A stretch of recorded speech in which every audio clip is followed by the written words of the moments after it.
ታሪካዊ ልቦለድ ደራሲ ሕይወት ተፈራ ተራኪዎች መሰረት አሰፋና ጅላሉ አወል ምንትዋብ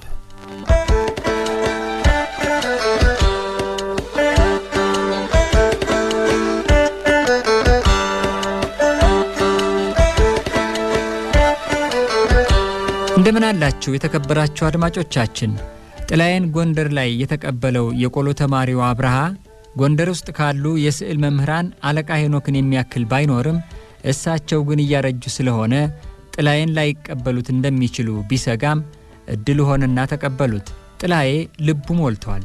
ትምህርቱን ስልጠናውን ጀመረ። ስዕል ለመሳል ታሪክ፣ ሃይማኖት፣ ያሳሳል ህግ፣ የቀለም አቀማመምና አጠቃቀምም ማወቅ እንዳለበት አስገነዘቡት። አለቃ ሄኖክ ለጥላዬ ማረፊያም ሰጥተውታል። ጥላዬ ቀንቶታል።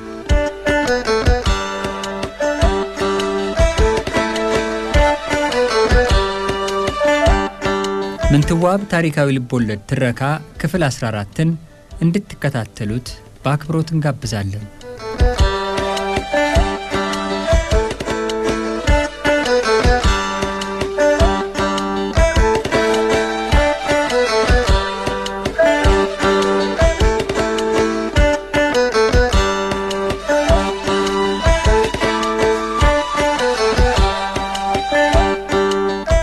በደስታ ሐሳብ ይዞኝ ጭልጥ አልኩ አለው። አይቼ እኮ ነው ዝም ያልኩት። ደካክም ያለው ይበቃኛል ሲሉ የነበሩት የኔታ አንተን ሳቅማሙ ተቀበሉ። አንዳች ያዩበት ተስፋ አለ። መምህራን እንዲህ በአንድ ቀን ትምህርቱንም ማደሪያውንም ቀለቡንም እሰጥሃለሁ ማይሉ እንዲያው አንዳች ብርቱ ሳና ይዛል መሰለኝ ሲል ቀለደ። አይ ትምህርቱን በውል ሳልይዘው መድኃኒቱንና አስማቱን ቤት ደርሼበት ብለ ወሳና ለንደን ይሏለው ማን ያሳያል በለህ ነው። ባይሆን ያንተ ወሳና ሳይሆን ይቀራል እንዲህ ግንባር የሰጠኝ ሲል ቀልዱን በቀልድና በምራው ዋስቶ መለሰ ጥላዬ። አረ ቆይ እስቲ እንዲያው ቀልዱን ይቆየንና ሐለቃ ያሉት ውስጥ የገረመኝ ምንትዋብ ታሪካዊ ልቦለድ ትረካ ክፉን በመሳል ያሉት ነው። ለመሆኑ ሳጥናይለን እንዴት አርገህ ልትስለው ነው? መከስተ አጋንንት ልትደግም አለ አብርሃ። መከስተ አጋንንት ልትደግም የሚለው አባባሉ ራሱን ሳይቀር ያሳቀው። በስመ አብ ወልድ መንፈስ ቅዱስ የምን መክስተ አጋንንት አመጣብኝ ወንድሜ? እንዲያው ክፉ ሰው አስመስዬ ቁጭ አላረገውም እንዴ? አይኑን ያጎረጠ ጆሮውን እንደ ቀንድ ያሾለ ጥርሱን እንደ ካራ የሳለ አድርጌ ብስለው ማንነቱ ግልጥ ነው። እንግዲያማ እሱን በድግምት ባይነ ስጋ ይቼ ብስለው ሚካኤልን በመላያው ነው? ከቶ ስላሴን በምን አስማት ላያቸው ይችላልው?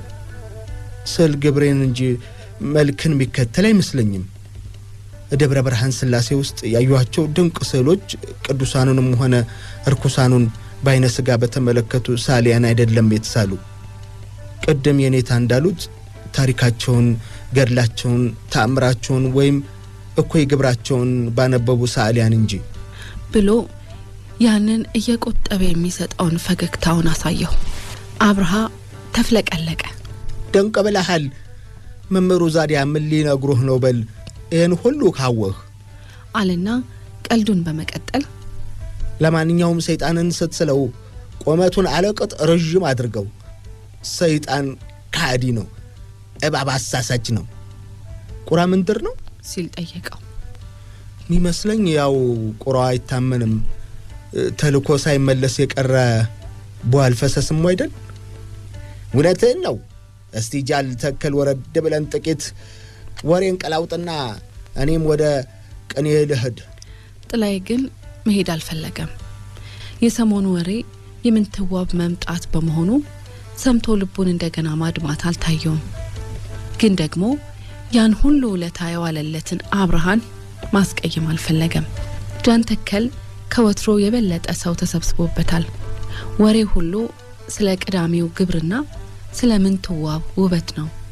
ቅዳሜ ዕለት አብርሃ ቤተ መንግስት በር ላይ የድሃ ተራ እስኪደርስ ጠብቆ ግብር ተካፍሎ ነበርና በአኩፋዳው ከየአይነቱ ምግብ ጠቅጥቆ መጥቶ ጥላዬን እንዲበላ ሲጋብዘው አልበላም ብሎታል።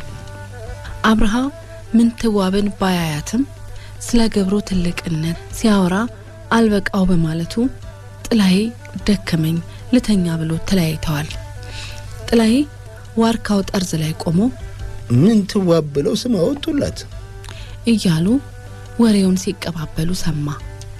አብርሃን ሲያየው ካንዱ ወደ ሌላው እየሄደ ወሬ ይጨልፋል። ምን ነው እንደሱም ማላውቃት ባረገኝ ወይ ወለቴ ምንትዋብ አሉሽ።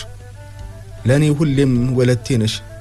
አንድስ ቀን እንኳን የልቤን ሳላወጋሽ የቅርቡ ሩቅ ሆኜ ስላንቺ ሰማለሁ።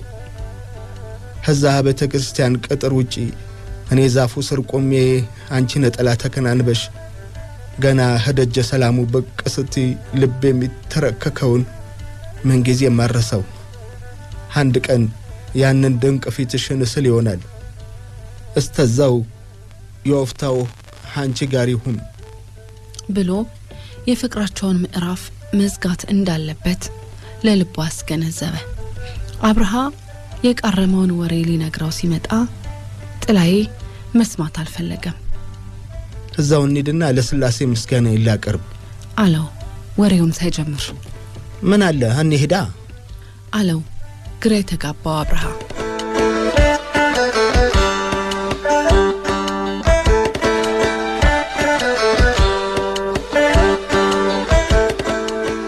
አብርሃ ወደ ቤቱ ሲሄድ ጥላዬ ቤተክርስቲያኑ ደጅ ላይ ተደፍቶ ምስጋናውን አቀረበ። የተሰበረ ልቡን ስላሴ እንዲጠግኑለትም ጸሎት አድርጎ ከአይኑ ያመለጠውን እንባ ሰው ሳያየው በጋቢው ጠራርጎ ተነሳ። ከመጣ ጊዜ ጀምሮ ሲቀመጥበት የነበረው ዋንዛ ዛፍ ስር ተቀምጦ አካባቢውን ሲቃኝ የቆሎ ተማሪው ግማሹ የለቀመውን እንጨት በቅፉ ይዞ ወደ ቤቱ ይሄዳል። ሌላው ውሃ ቀርቶ መመለሱ ነው። በየአጥሩ ጥግ መነኮሳትና አረጋውያን ተቀምጠው ዳዊት ይደግማሉ። የቁም ጸሐፊው ብራና ላይ ይጽፋል። አንዱ ብራና ሲደጉስ ሌላው ቅዱሳት መጻሕፍትን ያስጌጣል። ጥላዬ ለስራቸው በሚሰጡት ትኩረት ተገረመ። እሱም እንደነሱ ተቀምጦ ስራውን የሚሰራበትን ቀን ናፈቀ። አለቃ ሄኖክ ትምህርት እስኪያስጀምሩት ቸኮለ። እዚያው ግቢውን ሲቃኝ ቆይቶ ከሰዓት በኋላ ወደ እሳቸው ቤት አመራ። እሳቸው ስላልነበሩ ደጅ ተቀመጠ። ወርቄ በር ላይ ቆማ የሆነ ያልሆነውን ስትጠይቀውና ሲመልስ ቆይተው ወደ ውስጥ እንደገባች አለቃ ሄኖክ ቅጥር ግቢው ገቡ። አምሽተህ ነው ብለውት ወደ ውስጥ ገቡ። ቆየት ብለው ወጥተው ወደ ጓሮ እንዲመጣ በእጃቸው አመለከቱት። ኩታውን እያስተካከለ ተከተላቸው። ጎጆው ጋር ሲደርሱ የህጭት እንግዲህ ማደሪያ አሉት። እመቤቴ ትስጥልኝ አላቸው ለጥ ብሎ እጅ ነስቶ። አንገቱን ወደ ውስጥ መዘዝ አድርጎ ተመለከተ። ከአንድ አነስተኛ ቁርበት በስተቀር ጎጆዋ ውስጥ ሌላ ምንም ነገር የለም። የአቧራዋ ሽታ ይሰነፍጣል። እዚህች ሆነ ስራህን ትሰራለህ። የትምህርት ጊዜ ሲደርስን ያለው ምግብ ወርቄ ትሰጣለች። አንተ ዛዲያ እንጨት ትለቃቅምላታለህ፣ ውሃ ትቀዳላታለህ፣ ልብስም ታጥባለህ አሉት። ኧረ ምን ገዶኝ። አለቃ ወደ ቤት ሲመለሱ ቁርበቱ ላይ ጋደም እንዳለ መላ አካላቱ በሐሳብ ደክሞ ነበርና እንቅልፍ ወሰደው። ምሽት ላይ ወርቄ ራቱን ይዛለት መጣች። ራቱን በልቶተኛ።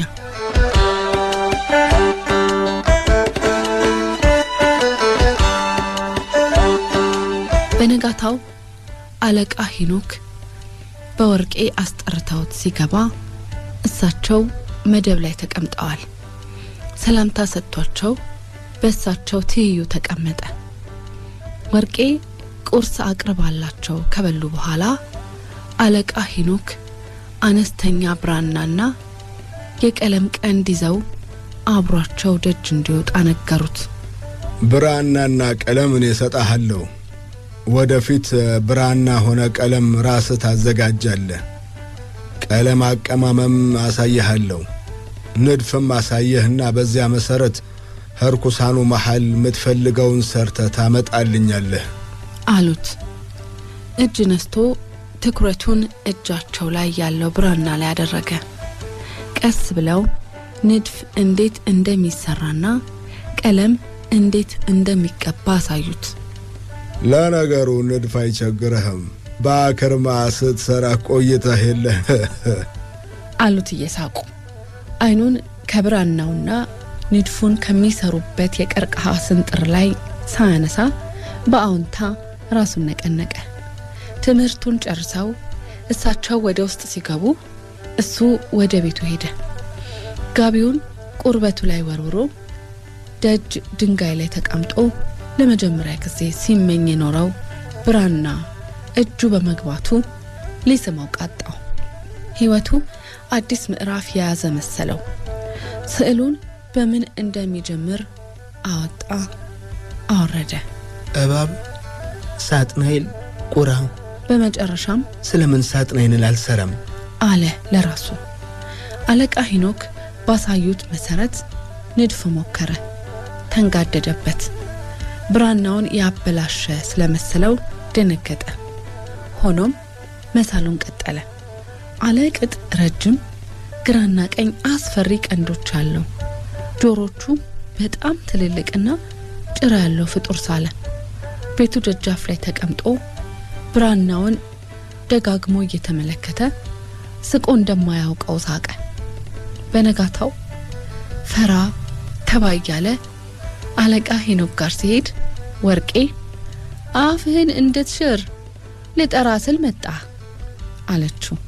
መበልማ ስትጠራ አትጠብቅ፣ ቤትህ እኮ ነው አሉት አለቃ ሄኖክ።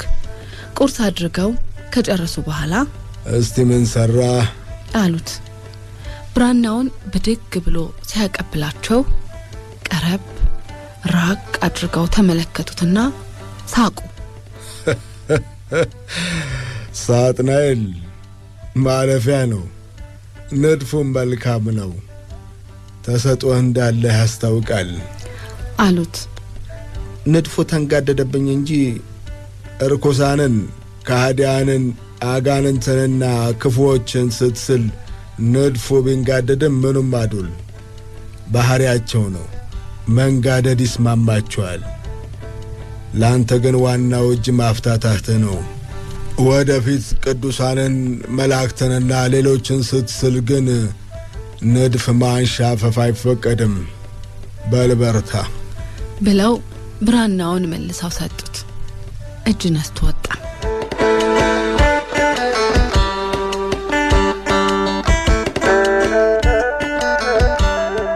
በሚቀጥሉት ቀናት እሳቸው በነገሩት መሰረት ጥቁር ቀለም ከተለያዩ እጽዋት ቀምሞ ስዕል መሳሉን ተያያዘው። እንደሱ ቢሆን ርኩሳንን ብቻ ሳይሆን የፈለገውን ቢሰራ በመረጠ። ብዙውን ጊዜ የምንትዋብ መልክ ፊቱ ላይ ድቅን ይላል። እንደ በፊቱ እንስሳውን፣ ቤቶቹን ሁሉ መሳል ይፈልጋል። አንዳንዴ የፈለገውን የሚስልበት የቤታቸው ጓሮ ይናፍቀዋል። ስዕል በማይስልበት፣ ለወርቄ ውሃ በማይቀዳበት፣ እንጨት በማይለቅምበትና የአለቃ ሄኖክን ልብስ በማያጥብበት ጊዜ ከአብርሃ ጋር ጃን ተከል እየሄደ ወሬ ይሰማል። ጃን ተከል ብቅ ማለት ሱስ ሆኖበታል። ቤተ መንግስት ግብር ሲጣል አብርሃ ምግብ ብቻ ሳይሆን ስለምን ትዋብ ወሬ ይዞለት ይመጣል። በትምህርቱ እየጎበዘ ሲመጣ አለቃ ሄኖክ ቢደሰቱም መልካም ነው በርታ ከማለት በስተቀር ብዙ ስለማያብራሩ ጥቂት ቅር ይሰኛል። ቢያሞጋግሱት ይመርጣል። የሰራውን ሲመለከቱ ፊታቸው ላይ የሚንጸባረቀውን አድናቆት ለምን በቃላት እንደማይገልጹለት ይገርመዋል።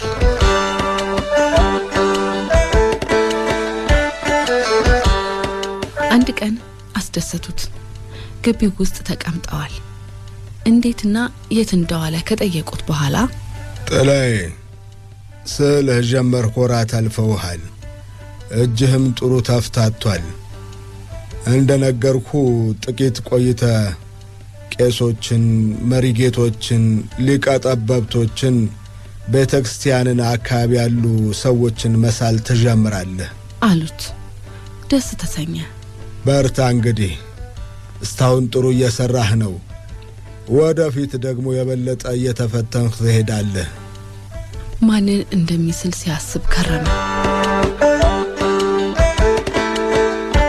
በእነዚያ ወራት እቴጌ አርግዟል መሰል ጧት ወደ ላይ ይላቸዋል የሚል ወሬ ቤተ መንግስቱን አልፎ ጃንተከል ሲመጣ እሱም ጋር ደረሰ። የምንትዋብ እርግዝና የሁሉ ጉዳይ በመሆኑ ተገረመ። አንድ ቀን ጃንተከል ከምን ጊዜውም የበለጠ ተጣቧል። ሰው በቡድን ሆኖ ይወያያል፣ ይከራከራል፣ ይሟገታል። ጥላይ አንዱ ጋር ተጠግቶ ሲያዳምጥ ወሬው ዛሬም ስለምንትዋብ እርግዝና ነው። እቴጌቱ ወንድ ካልወለዱ ንጉስ እንዴት አርገው ነው አልጋ ወራሽ የሚያገኙ? ፊት የወለዱትም ሴት ናት አሉ። እቴጌም ሴት ከወለዱ ጎድ ነው በለኛ፣ ሀጉደም ኮድ እንጂ። ጥላይ አላስቻለውም። ጣልቃ ገባና ሀምኑ ላይ ነው ጉዱ አለ። ወራጋኝ ምን ያለህ ጀለ በሉ የተጇዣለ ሴት መንጎስ እንደማትችል አውቅም ሆኖ ነው አይበለውና እቴጌ ሴት ቢወልዱ እንዴት ሆኖ ነው ንጉስ አልጋ ወራሽ የሚኖራቸው? በልስቲ ንገረኝ። ጥላይ ሊቀጥለው የማይችልበት ሙግት ሆነበትና ዝም አለ። አብርሃን በአይኑ ፈልጎ ሲያገኘው አብርሃ የአንገቱ ስሮች እስኪገታተሩ ድረስ ከሁለት ሰዎች ጋር ይከራከራል። ጥቂት ጠብቆት ወደ ቤቱ ሄደ።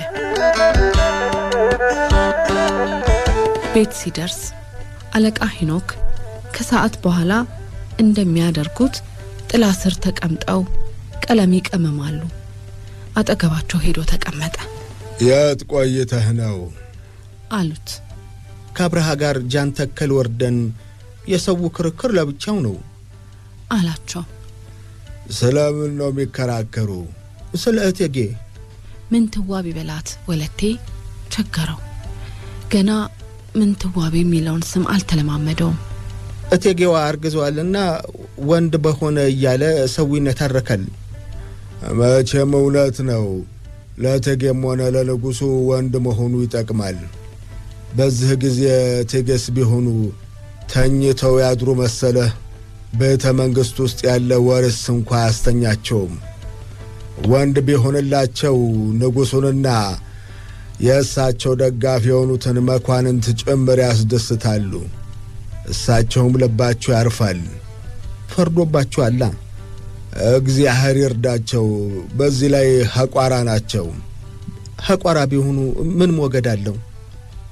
አይ ጥላይ አለው እንጂ።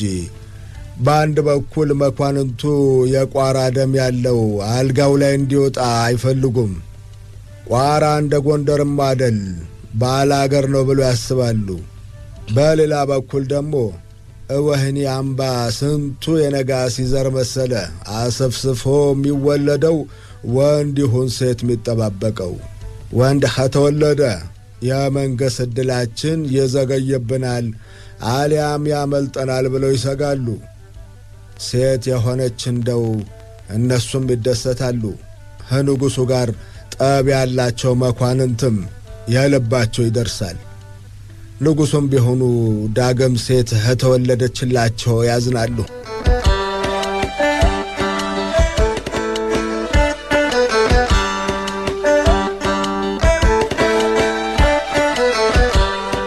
ጥላዬን በሚገባ እያሰለጠኑት ነው። የጥላዬ የዓመታት ምኞትም የተሳካ ይመስላል። ጃንተከል ደግሞ ወሬው ደርቷል። የምንትዋብ እርግዝና ነው ዋናው ጉዳይ። ምንትዋብ ክፍል 15 ይቀጥላል። ስለነበረን ቆይታ ከልብ እናመሰግናለን።